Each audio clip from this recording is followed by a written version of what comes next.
Hi. Hi. Hi, it's so nice to see a studio. It's like, oh my gosh, someone isn't in their house. I'm so happy for you. I mean, We're about 400 meters from home. yeah, it's true. But you're in a different room. It counts. Exactly. It counts. It's starting to smell like our house now, though.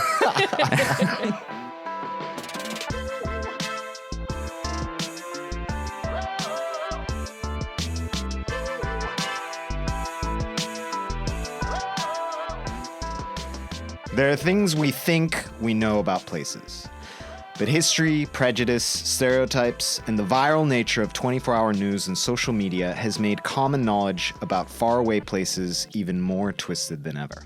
Today on Passport, we try and clear up some of the outright lies of an entire country by doing what we do best, having a chat with somebody who actually knows what they're talking about.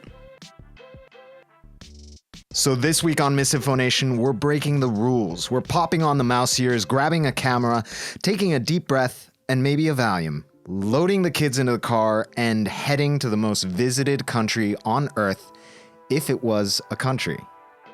In 2019, 156 million people visited Disney theme parks. To put that into perspective, France, an actual country, as the most visited, had only 70 million tourists. So today, we're going to that great, wondrous, and inspiring nation of Walt to find out what the appeal is for people of all ages. Sure, it all started with a mouse, but it has grown into one of the biggest properties on the planet. It owns ESPN, ABC, Lifetime, History, A&E, FX, Marvel, Lucasfilm, and Pixar, to name but a few. In 2019, Disney recorded a record-breaking yearly revenue of almost $69 billion. Its films are burned into the childhood memory of nearly every single person alive. Disney's immense, unavoidable, unmatched, and undeniable in its ability to fire up the imagination of anyone it touches. But the parks, well, the parks are the real country of Disney. Deep Disney. A place where you can walk, ride, eat, and meet the locals. This is no cartoon. This is a place where you will certainly need a map, a plan, a schedule, and a guide. And today, we got a good one. A parks mega fan, a snappy dresser, a foodie, and a theme park journalist. Yep, it's a thing. She's even the host of her own podcast, Very Amusing. With us today is the whip-smart, bubbly fountain of Diz wisdom, Carlye Wisel. We've had a crazy week. what do you mean? We've been researching Aboriginal astronomy, Afrofuturism, and science fiction. Trump, Biden, and then Disney. Yeah, I hope this was at least like a bit of joy in all of the work. Yeah, it was definitely a different world for us to go into. Yeah, sounds like it. Today, we're diving right into the happiest place on Earth to find out if that's what it really is. But first, like always, what does Carlye think we're interested in? You live inside this world more so than most. Yes.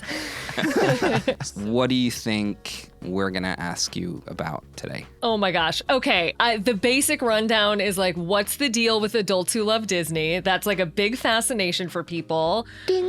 People are always morbidly curious about people who die at the parks or like things that go wrong, like kind of like the bad stuff. The darker side of Disney. Oh, big time. They're like, this is a wholesome family brand to tell me everything that pushes against that. I want to make it fun. It will be. By default, it will be. Of course it's going to be fun, but as we're not theme park people, we were a little nervous about this one. I mean, excited nervous, because Disney, it's not even a real place, is it?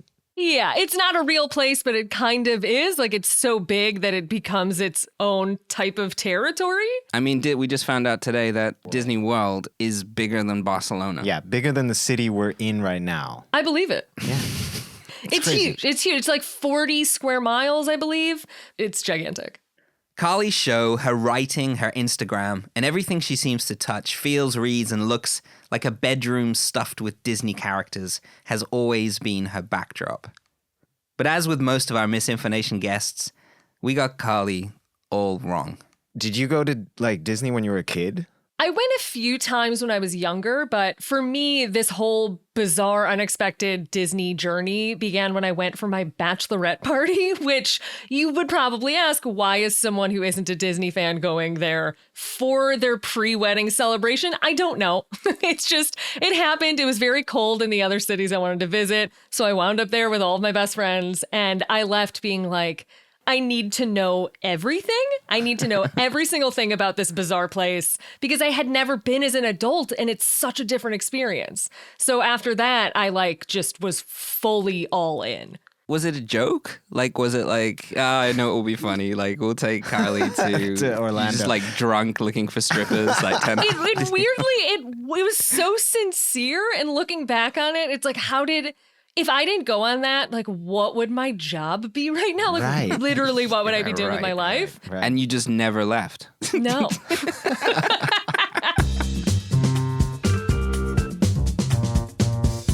5 minutes in, and she had already charmed us. I mean, what can we say?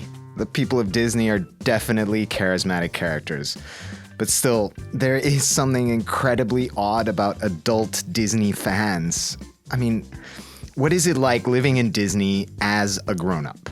There are a lot of adult Disney fans, and they get a lot of crap about it. The stigma of an adult who enjoys Disney for themselves and not for kids is very negative usually.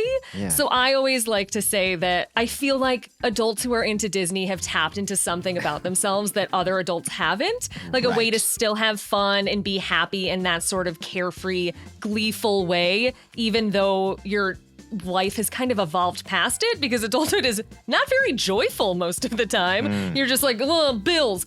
But it's a fun way to kind of channel that childish energy you still have inside. But there is a whole group of reporters and like the Disney adult community, there's all different types of people in it. Some people are very serious about it. Some people like me are more lighthearted. It's just basically like a high school. You have I guess we don't have any jocks, but but we have a bunch of different types of people who appreciate it from different points of view. I like this idea love of the idea of the Disney jock. I was liking the idea of the hard-nosed, jaded journalist that's seen it all. There are plenty because I'm new to it. I've only been reporting on this for about 6 years now. Okay. But there are people who have been doing it for 20 years who, when you track Disney, Walt Disney World through the internet as far back as you can go, they have blog posts and trip reports from 20 years ago. Disney Patriots, the Disney Breakfast Club,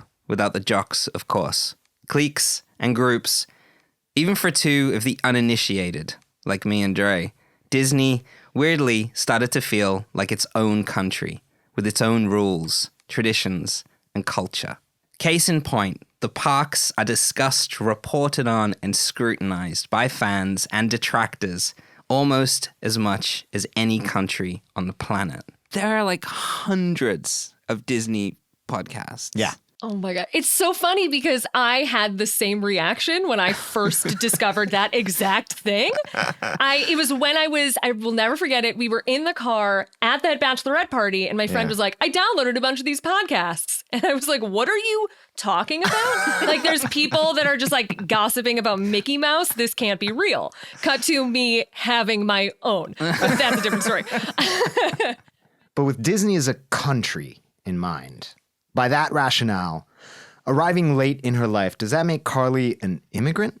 Oh yeah, it's kind of it's like if an American moves to Paris and is this is fun. I'm going to lead food tours where you do a cheese tasting in the park. That's kind of what I am, except that because it comes from a journalism background where, you're supposed to kind of dive into a story and learn everything you can. It has turned me into this weird sort of expert because I dove in for stories and never came up for air, essentially. So here on MisInfoNation, we pride ourselves in asking the stupid questions. We want to tell the often told stories and get to the bottom of things so that nobody ever has to ask them again. So let's get to a big one. Walt Disney, the creator of all this happiness, died on the 15th of December, 1966. And apparently, according to legend, myth, whatever, the last words he wrote on a piece of paper scribbled on a notepad on his desk were, Kurt Russell. Yes. As far as I know, the thing is, like, there's a lot of things attributed to Walt Disney that all of us make fun of. Like, the fans laugh about the fact that a lot of those phrases, like, it all started with a mouse, or like, live it, dream it, do it. Like, those type of phrases are constantly attributed to Walt Disney, but all of them aren't necessarily his. Okay. The Kurt Russell thing, I believe, is true. It is true. The great Kurt Russell at the time was a child star actor at Disney, and Walt just liked him.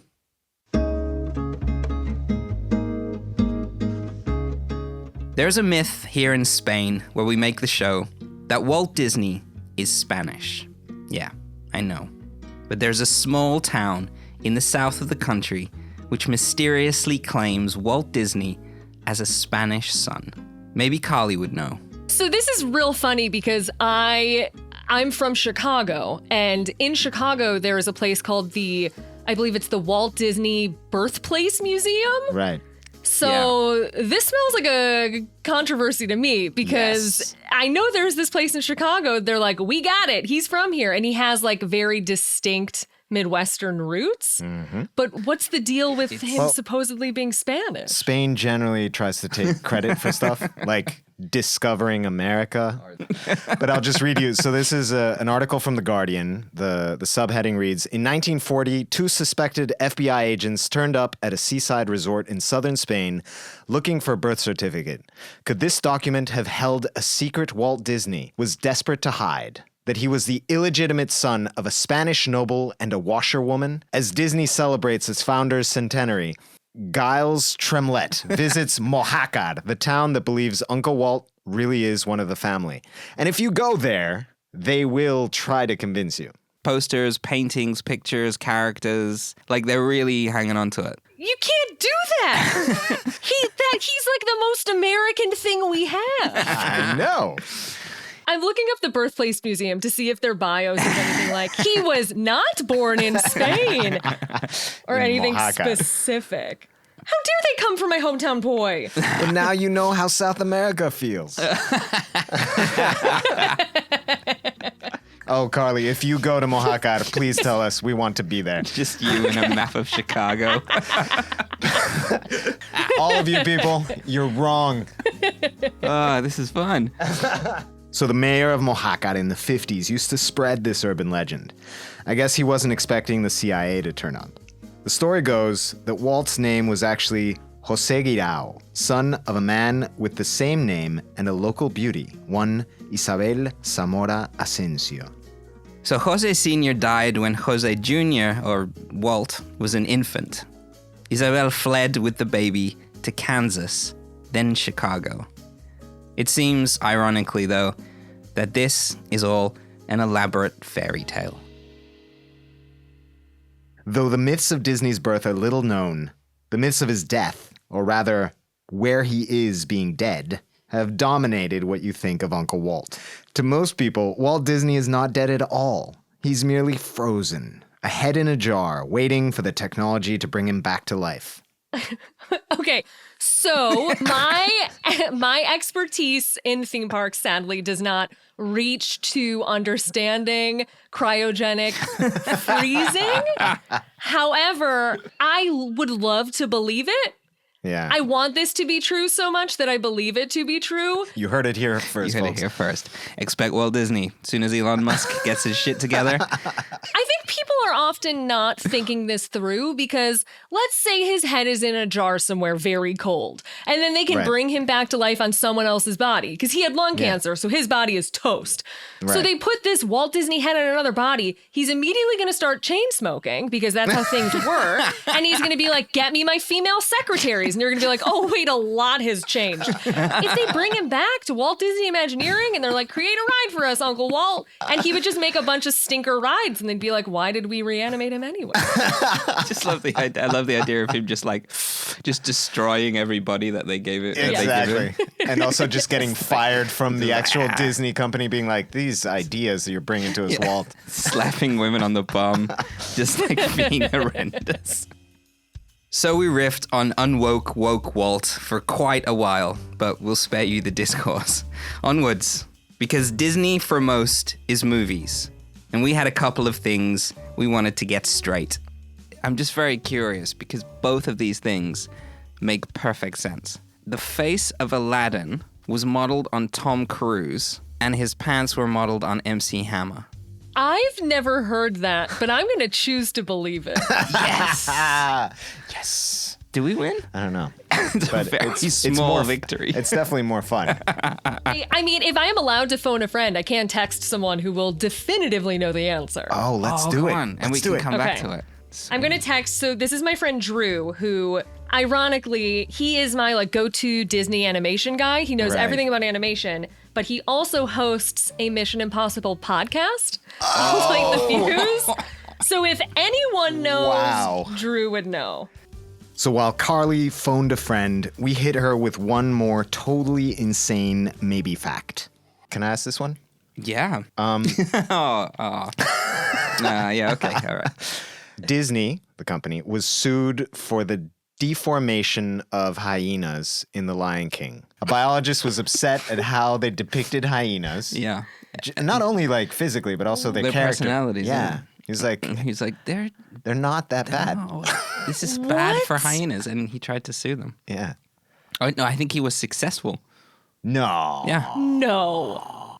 I'm going to This- call MisInfoNation on that. Let's ask Drew. Wait, I know a hyena specialist. It's true, apparently. Disney versus the Society for the Preservation of Hyenas. I'm pretty sure how that would have gone in court. I love the hyenas in The Lion King, but that's just me. Hang on a second. Oh, I have an answer for you. Tom Cruise. So this is from Drew Taylor, who knows everything about Disney animation. He says, Hi, Drew. yes, it was based on Tom Cruise and also his hair. Oh! Which Tom Cruise haircut? Tom Cruise Days of Thunder hair. So did you know that they balance his haircut for Mission Impossible based on what his physique has to be for the film? What does that even mean? It's like, because sometimes he has to be like a little bulkier for certain stunts, I believe, things like that. And then once they know what his physique will be, they balance if he's going to be a short haircut or a longer haircut. Oh, wow. That's just one team of people. We should do, maybe we could get Drew on to do MisInfoNation Tom Cruise. Tom Cruise as a you country. should. The network of friends that Carlye has in her country, suddenly, to us, feels connected, strong, opinionated, and friendly. There's a camaraderie within the walls of this happiest place on earth. Within the parks, there are all kinds of clubs, special passes, wristbands, plus the booking systems, the fast passes. The image of the sheer numbers of people waiting for a few minutes on a ride for hours and hours and hours. Disney, like any actual country, seems intimidating. It's mind-bending, complicated, and with a family, surely it's a logistical nightmare. Yes, I would liken it to, so when I visited China, it's like a whole visa process. Yeah. And you have to like figure it out. You have to go to a place. You have to get a thing. You have to have the right passport. You have to like have all these things. And Disney World's kind of the same way where you have to have all your ducks in a row. Otherwise, you're going to get there and it's not going to go well. So going to the parks is daunting. You spend hours waiting for a photo op with Elsa, with your kid who knows every single word of Frozen, only to walk out of the park 8 hours later as a shell of the parent you once were. But what about the people who work there? What about the residents of Disney? If Disney was a country, would it beat out Finland as the happiest place on earth? Ooh, nice question. Okay. So, Your face is amazing right now. okay, so we're going to go with no, it will not.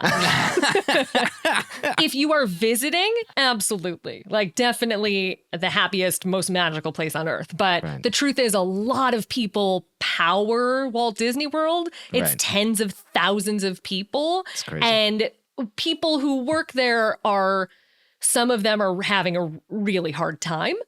You're on stage. That's what they call it, is that you are expected to kind of play a role. But at the end of the day, like, if you compare happiness factors of Finland being like leisure time and anything in America, like, we're not going to win. You're going to lose it. It's like any chance we had at beating Finland is gone.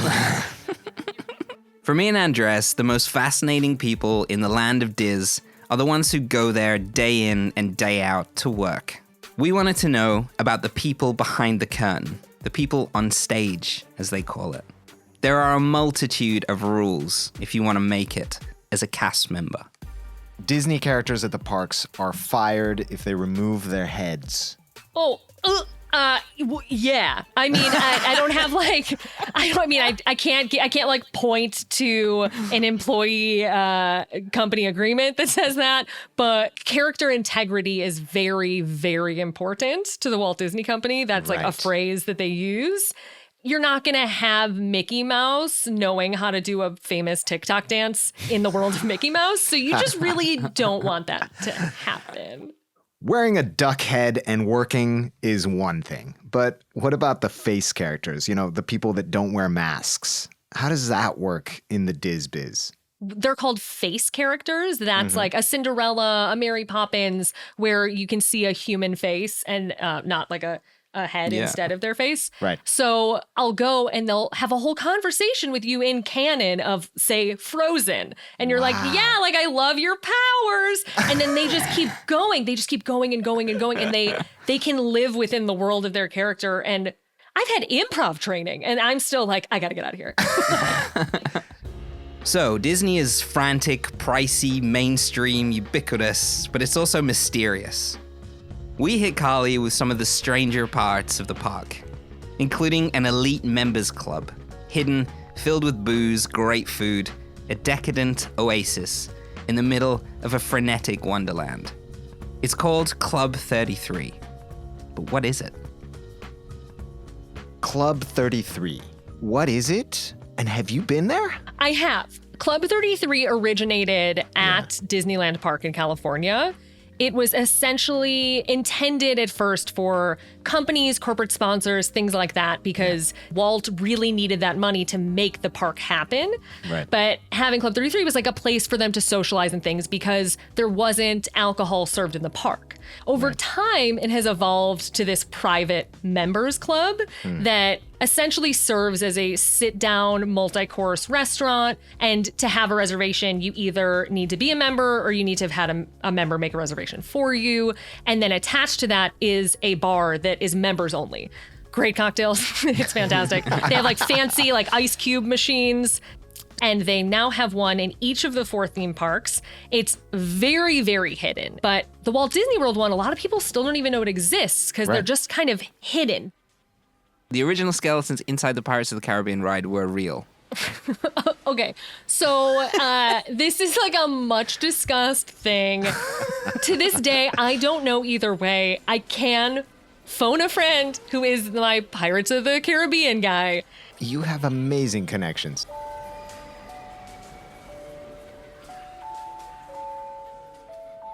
Babies that are born at Disney are given a lifetime pass to the parks. Born at Disney? Yeah. I don't believe babies would be born at Disney. As far as we can find out, 1979, there was a baby born on a bench outside the entrance. They visited the baby. Goofy and Donald went to the hospital and they gave her a Walt Disney birth certificate. Her Disney World birth certificate. The Disney PR approach has changed very much in the past 40 or so years. Because that would. Well, they had to stop it real quick because people got word that if you were born there, you got a free pass. Oh, no. So there are stories. I found a couple of women in labor in the car on the way.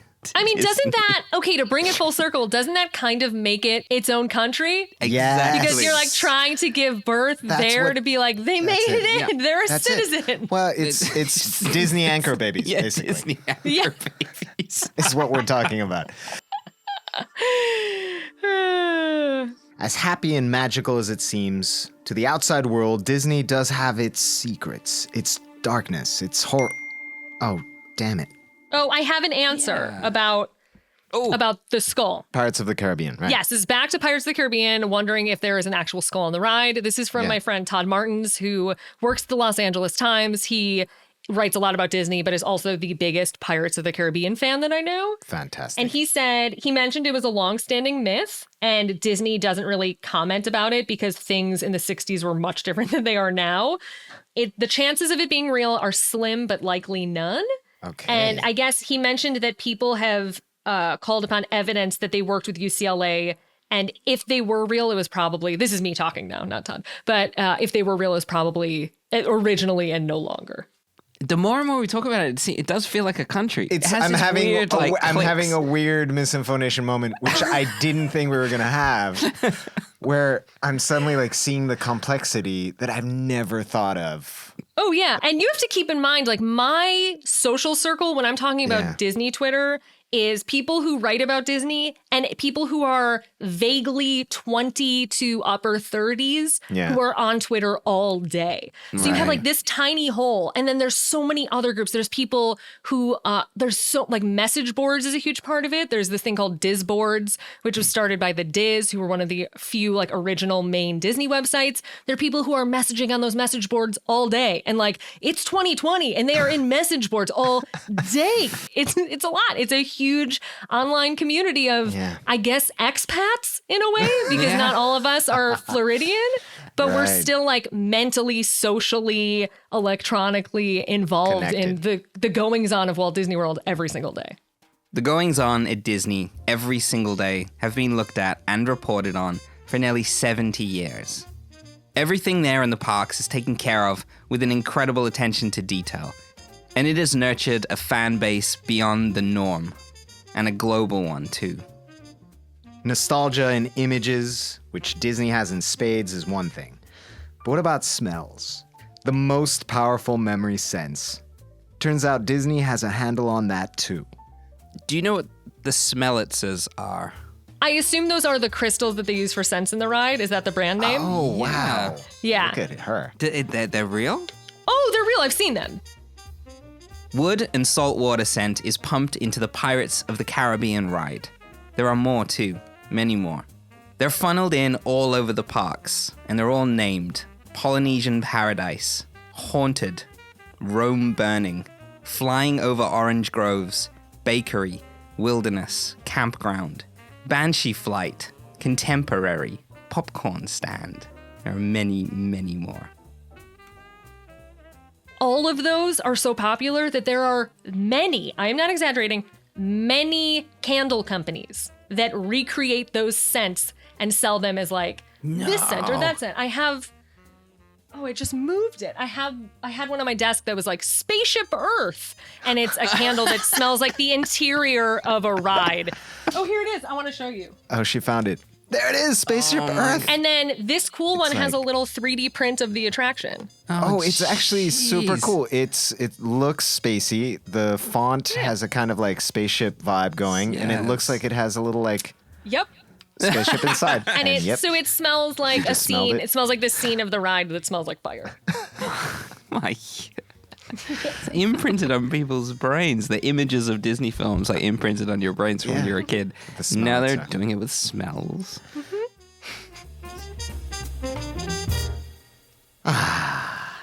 Essence of flaming spaceship. I love that smell. After the break, staff rules and Dislingo, Disney's army of cats, and a few of Carlye's visiting hacks. Stay happy. We'll be right back.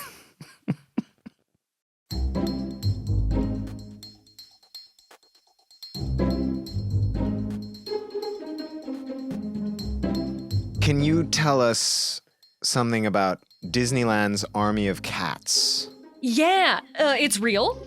Okay. There are cats all over the place. And I've really only seen them come out at night, but it's very fun when you go to, there is a tiki bar outside of the park. It's called Trader Sam's. It's at the Disneyland Hotel. And if you're just like hanging out with friends, drinking a drink, and you're like, you're not all there. And like, you'll just see something move and you'll go, that can't be real. And it'll just be a cat. They're like vaccinated, neutered. Well taken care of, and then if there is like a stray litter, they get given first choice to Disney employees to take care of. It's true. There are more than 200 stray cats at Disneyland alone. And if you work there and you want one, Uncle Walt has invited you to take one home. But if you do work there, the perk of having a ragged, one-eyed, bed-peeing, mange-ridden pussycat at home might seem small compensation for what they really put the staff through.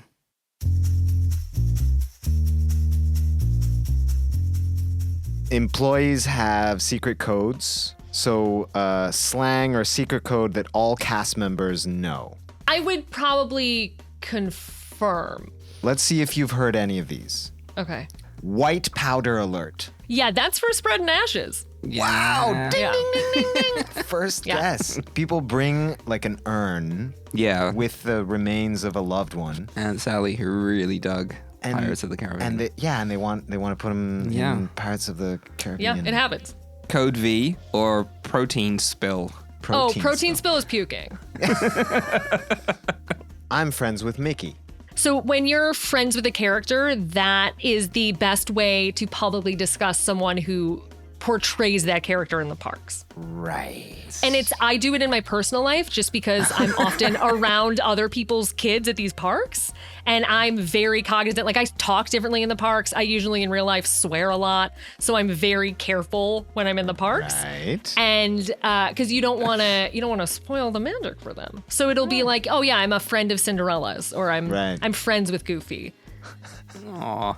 Has anyone at the Disney parks ever told you to have a Disney day? I've never heard have a Disney day. Ah, well, that means you're an incredibly lovely person, obviously, because it sometimes is being used as kind of a jibe. You're really annoying me right now, but I cannot tell you. She's not. That sounds, I can imagine someone just getting ripped into at guest services, just being like, have a Disney day. Right. The rules at Disney as a cast member specifically seem hard. So let's get into what it's like to pull on an oversized head and work there. The workers' rulebook is a minefield. So here we go. No tattoos. I believe the actual rule is no visible tattoos. So sometimes if someone has like a sleeve or something like that, they'll wear like a spandex, I guess is maybe the best material. They'll wear like a covering. You cannot see any characters eating. Like you could. Oh, no, never. Okay. You won't see like Goofy and leaning against the wall eating spaghetti. Like that's just. Never allowed to say, I don't know. They have to know everything or know somebody who does. That's a good one. Okay, yes. And imagine what it's like when your whole profession is to ask questions. So you get answers where you're like, that's not, I didn't. You can just tell me it's okay. If you don't know, it's fine. But yeah, to the point where like that is such a global rule that I went to the park in Tokyo where a lot of the employees don't speak English. Right. And I had a question and they went from person to person to person to person to find someone who speaks English so that they can answer my question. That's amazing. Anything that exists outside of Disney to the character they are playing does not exist. Yes. Hey, Goofy, did Biden take Pennsylvania? And he's like, well, just find someone who does know. An amazing Goofy. Yeah. Men and women have regulated haircuts. Yes. And the restrictions have changed a bit, but there are restrictions. You have to point with 2 fingers. Yes. Why? There's a bunch of different schools of thought about this. Yeah. One of them is that it's rude to point with one finger and it's more like socially acceptable to point with two. The other funnier one, which I just choose to believe is true, is that Walt, when he was at the park, was always holding a cigarette. So Right. that's why he points with two fingers. That makes so much sense. Yeah.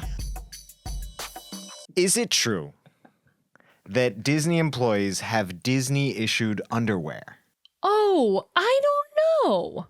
For hygiene reasons, you know. you Inside can't- the suits. Inside like- the suits, gets hot. I don't know.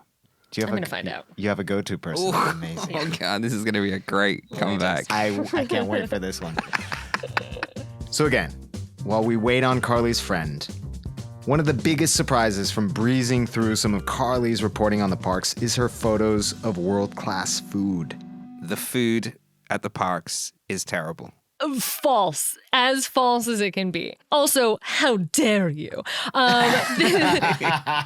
This is why I emphasize planning so much, because that sentence would be absolutely true if you don't know what you're doing. You could Right. eat a bunch of very mediocre hot dogs and sad, tiny personal pizzas. Right. But if you plan ahead and you know what you're doing, there are incredibly good restaurants there. The culinary scene, especially, I mean, at both of them, because Disneyland is smaller, so they're able to roll out more special dishes and things like that. Right. But at Disney World, they take food very, very, very, very, very seriously. There are high-end restaurants. They have a huge sommelier program. They have there's a huge emphasis on sourcing wines and beers, and there's so much good food that people don't really notice. And I've covered the parks from the food angle so many times, and every time it's their sourcing, their work, the culinary education, the emphasis on wine, everything, if you know what you're doing, is exceptional.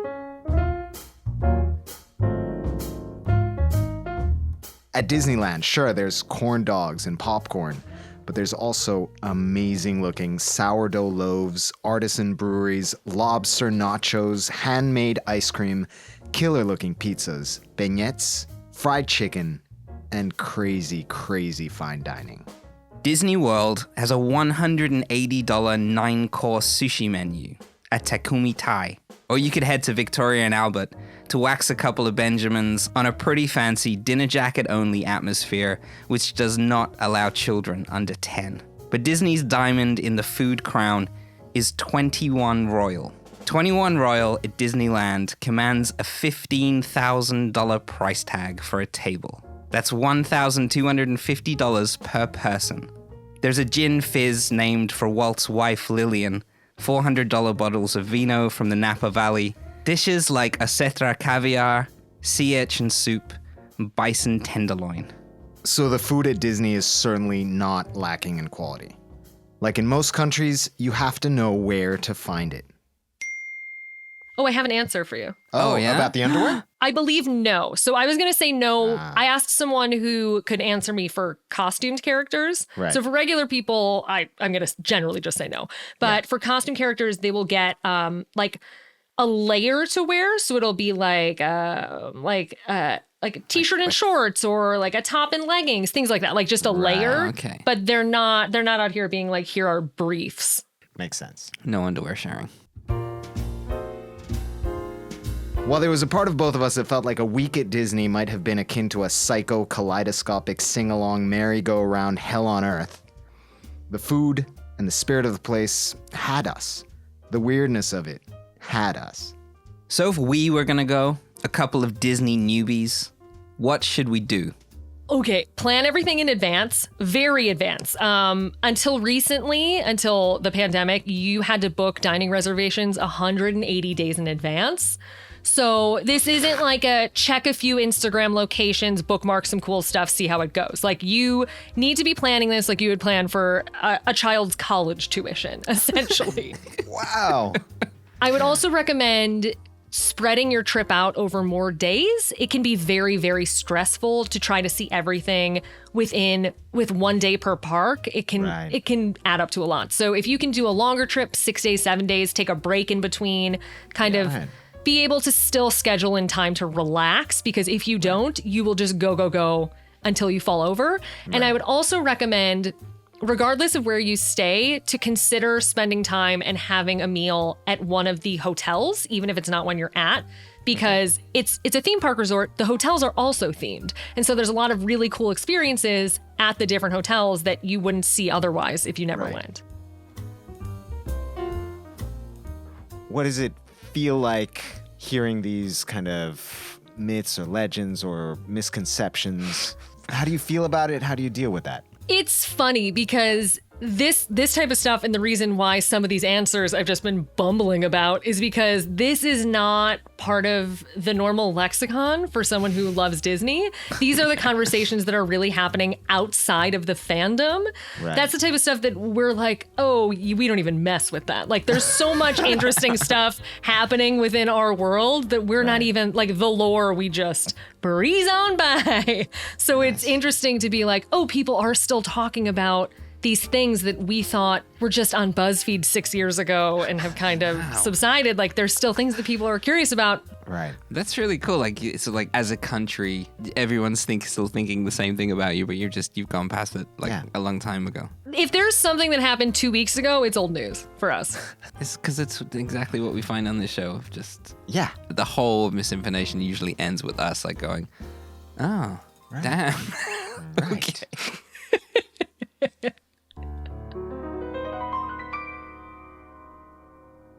So it's true, as it is for most countries.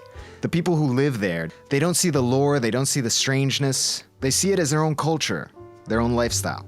The team here counted that the Googling people of the world sit right in the middle of fact and fabrication when it comes to Disney. Based on the questions we pitched at Carlye, we landed right on 50% correct. As is always the case in MisInfoNation, me and Andreas realized that Disney is both exactly what we thought it would be, but also nothing like we had expected. It's a yes and no. It's 50-50.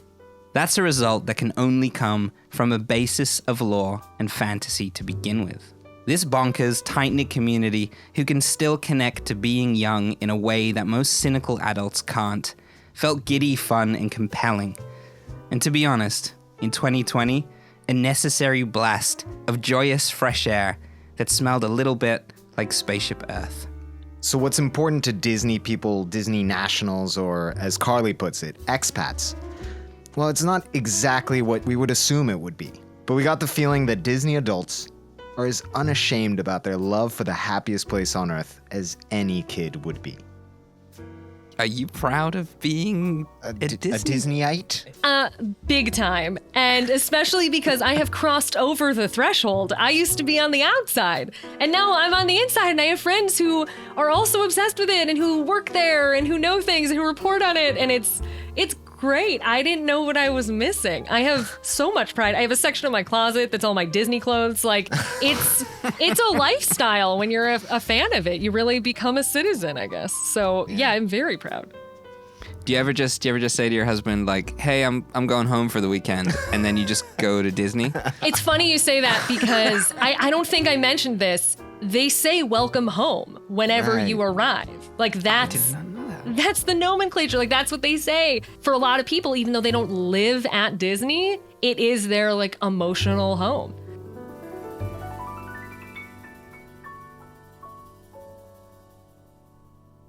So, as always, we asked our guest to give us her favorite Disney places. And seeing as it's kind of her speciality, we thought food in the parks might be a good starting point. But the pro that she is, Carlye just launched straight into them. So here they are, just for you, from her. The best places to eat at Disney.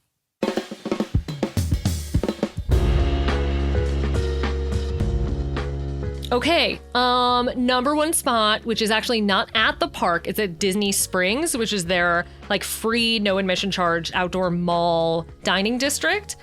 They have this restaurant called Wine Bar George, and it's run by this guy, George Miliotis, who used to be I believe the master sommelier at one of the restaurants. and it is incredible. I don't even like wine, and it's my favorite restaurant, but the food is fantastic, but they're also known for very, very small pours of very, very high-end wines. So you can live like a fancy rich person even if you're only drinking a little. So that's my favorite. My second favorite, currently closed, but incredible, Takumite. It's that high-end Japanese restaurant. It is as good, if not better, than Japanese restaurants I've been to globally. It is incredible. 3 is Skipper Canteen. It is in the Magic Kingdom. It's where they sell that fried fish I mentioned. And Magic Kingdom, like Cinderella Castle, we're talking like the nuts and bolts of a theme park. That's where you're going to have all your food goofs. Like you're going to eat a bunch of stuff and be like, I had corn dog nuggets all day. Like, who says the food is good? That sit-down restaurant has the best food options of that park. And you can, I wasn't kidding, get a whole fried fish, which is wild. The only other place they really do that is at Tiffin's, which is the 4th choice at Animal Kingdom. And it's the newest restaurant they have there. And they have an adjoining bar called Nomad Lounge. And it has wonderful views. It's very secluded. And it's a really nice place to get away from like the hustle and bustle. And then the 5th place, oh my God. I'm going to say a popcorn cart.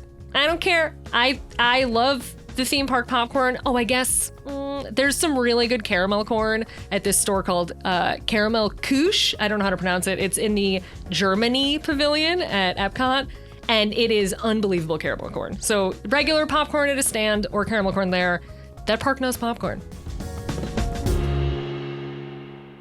So that's it for this week, guys. We'll see you next week here in Barcelona for a Catalan Christmas special. A look at our hometown, a town where Santa Claus doesn't exist. But what does is much weirder.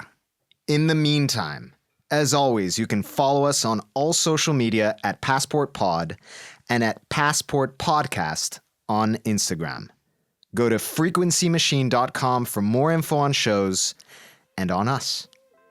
We'll see you next week in the next place, which is our place. It's our home. It's here. So you're coming home for Christmas.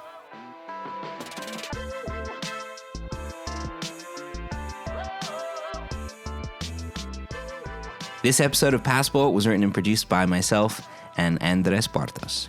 Huge thanks to Carlye Wisel for talking with us. Check her out at carlyewisel.com and listen to her podcast, Very Amusing, anywhere you get your shows. The show is mixed and mastered by Julian Kwasniewski. Eliza Engel is our production assistant. Stacey Book, Dominic Ferrari, and Avi Glijanski can ride roller coasters all day without a single protein spill. They also executive produce the show, which is hosted by me and a man who makes any place he's in the happiest place on earth. Andres Bartos. We'll see you in the next place.